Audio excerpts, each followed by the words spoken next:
Okay, ito pala yung parang stargazing area niya. May parang higaan kayo. Tapos butas yung bubong. Ayan, kaya makikita niyo stars sa gabi. Ang galing. Ang galing na naisip ng SM MOA. Ayan, may mga upuan din, tambayan. Tapos parang may fountain dito sa likod.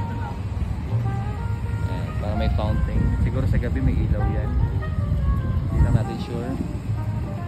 This garden.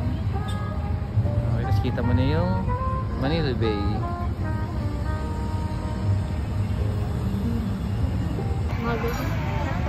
Guys, taiga na pala kami dito sa may stargazing area.